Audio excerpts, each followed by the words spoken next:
안녕하세요. 로이첨삭입니다. 이번 시간에는 한국주택금융공사 인턴 자기소개서 항목을 사료를 살펴볼게요. 우선 조건이 많으니까요. 보면요. 장점을 공사 인재상 이 세 가지와 연관해서 기술하고 이를 업무 수행에 어떻게 활용할 건지 기술해달라 500자. 조건은 3개인데요. 500자니까 굉장히 분배를 잘 해야 되겠죠? 중요한 점은요.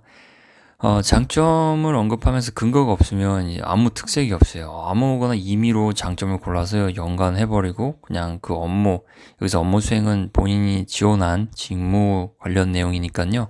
그 직무 관련 내용을 인재상과 연결해서 기술하는 건 진짜 임의대로 작성할 수 있단 말이죠. 그렇게 되면 의미가 없으니까요. 중요한 건 500자 분량에서 많은 비중을 차지하는 건 역시 장점을 뒷받침할 수 있는 경험이에요. 근거. 근거를 대주고 그 근거에서 이 세 가지 중에 하나 골라서 연결을 하고요. 이 장점을 활용해서 직무 수행을 어떻게 할 건지. 근데 이 직무 수행 내용은요, 직무 자체를 아주 빠삭하게 알아야 될 게 아니라 직무 수행에 필요한 소양, 자세, 그리고 한국주택금융공사가 어떤 상황에 있는지, 그리고 그 직무에서 어떤 상황을 요구하는지, 어떤 내용을 해야 된다라기보단 어떤 소양과 어떠한 자세가 필요하다. 이 정도로만 내용을 끌고 갈 수 있으면 됩니다. 사례에서는 종합금융센터 직무를 선택을 했어요. 그럼 바로 시작할게요. 간략하게 흐름 위주로 보겠습니다.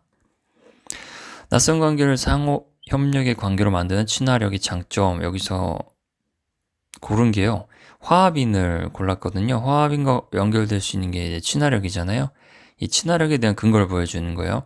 중요한 거는 본인의 경험에서 먼저 골라야 돼요. 이 세 가지 중에 하나가 내가 기술할 경험과 매치가 되는 게 무엇인지 고른 후에 경험을 기술하는 게 필요합니다. 장점을 고르고 할 수도 있지만 근거가 먼저 중요하니까요. 근거를 고르고 그 근거가 창조, 전문, 화학 중에 어떤 것과 어울리는지 생각해보고 고른 후에 선택 후에 장점을 거기와 연결해서 뽑아주는 게 필요해요. 여기서는 친화력으로 뽑았어요.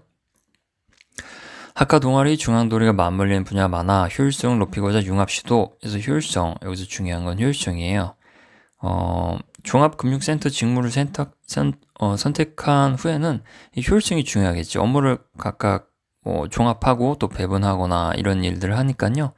효율성에 대한 좀 강조점을 갖고 있어야 될 것 같고요. 그리고 이 화합으로 갈 거니까 화합 자체가 결과적으로 이제 소통 이런 걸 잘 이뤄서 업무를 원만하게 이끌어가는 거잖아요. 효율성의 관점이라고도 볼 수 있죠.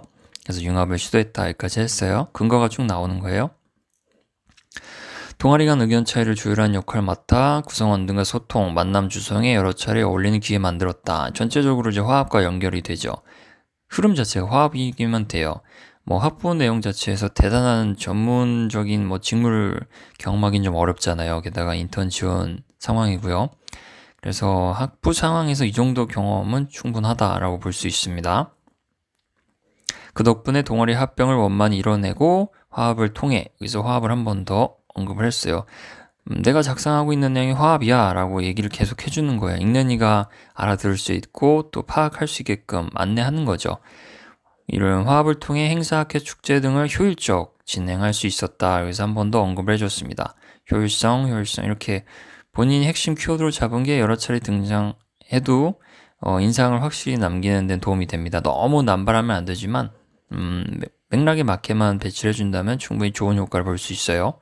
그래서 동아리 합병을 이뤄내는데 그 과정에서 화합을 본인이 담당한 거죠. 친화력이 화합에 도움이 됐던 거고 결과적으로 효율적으로 진행하는데 친화력과 화합 이 전체적인 내용이 도움이 됐다라고 볼 수 있습니다. 그 내용을 한 번 더 정리했어요. 친화력으로 화합을 이끌어내는 장점 한 번 더 언급해줬죠. 나의 장점은 이것이야 라고. 친화력으로 화합을 이끌어내는 장점. 이러니까 결국 인재상과 연결은 되죠. 화합인으로 고른 게. 그래서 한국주택금융공사의 정책금융의 실수요층의 미래 설계에 이바지할 수 있도록 업무 간 연결성 강화에 힘쓰겠다. 직무를 고려해서 쓴 내용이에요. 종합금융센터 직무 자체가 연결성에 대한 일들을 하니까 업무 간 연결성에 힘쓰는데 연결을 하는데 무엇이 중요하겠어요? 화합. 이런 게 중요하겠죠. 여기선 다 나왔어요. 소통도 나왔었고요. 주선한다든지 만남 주선 이런 게 다 학부 과정에서 있을 수 있던 일 그리고 경험을 충분히 직무와 연결해서 썼다고 볼 수 있습니다. 다음은요. 이제는 업무 수행 시 어떻게 할 건지로 넘어가는 거예요. 다양한 업무가 정책 방향에 맞춰 어우러져야 주택시장 잠재 리스크에 대응할 수 있다. 지금 뭐 금리도 올라가고 주택 가격이 좀 하락 기조를 보이고 있고 그런 점들을 봤을 때 주택 시장 잠재 리스크가 있다고 볼 수 있으니까요. 이런 거를 생각해서 업무가 정책 방향에 맞추도록 그러니까 다양한 업무를 다루는 게 종합금융센터니까 이렇게 어휘를 사용해서 이 업무에 대해서 본인이 선택한 직무에 대해서 어느 정도 알고 있다라고 신호를 보내주는 거예요. 정책 방향에 맞추려면 다양한 업무가 어떻게 뭐 특정 기준을 통해서 각 분야가 어우러지게끔 균형을 맞추도록 도움을 줘야 되겠죠. 그런 부분들이 이 직무 내용이니까 그런 거를 고려해서 문장을 뽑아줘야 합니다. 마지막은요. 각 분야의 현안을 파악하고 문제 해결을 위해 구성원들이 화합을 이뤄내는 자세로 종합금융센터의 업무 효율성을 높이겠다라고 했어요. 여기서 한 번 더 효율성이 나왔습니다. 문제 해결도 화합을 통해서 하고 현안 파악도 화합으로 이루어지게끔 해서 결과적으로는 직무와 관련된 내용을 제대로 해보겠다 이 내용이에요. 효율성이 여러 번 나왔죠. 여기도 효율성이 나왔고요. 이렇게 효율성을 선택 어휘를 썼으니까 한번 제목에도 나와야 되겠죠. 이렇게 효율성이 3번 정도 나왔어요. 나왔고요. 이제 마지막으로 제목은요. 화합으로 리스크를 효율적으로 관리하다. 이 글을 먼저 읽는 순서를 보면요. 읽는 이가 화합, 리스크, 효율, 관리 이 내용이 머릿속에 들어왔을 거란 말이죠. 이거를 머리에 담고 읽어갈 때 하나하나씩 나와줘야 돼요. 화합도 여기 나왔고요. 뭐 효율성 쭉 나왔고요. 리스크도 한 번 더 언급을 해줬고요. 관리하겠다. 이렇게 해서 업무 효율성을 높이겠다라는 마지막 지향점을 보여주면서 문단을 마무리했습니다. 조금 구체화할 수 있는데요. 간략하게 흐름 위주로 한번 살펴봤습니다. 이상으로 내용을 살펴봤고요. 도움이 필요하시거나 확인이 필요하다면 여기 오로이 첨삭 한국 사이트를 방문하셔서 도움을 받아보시기 바랍니다. 이상입니다.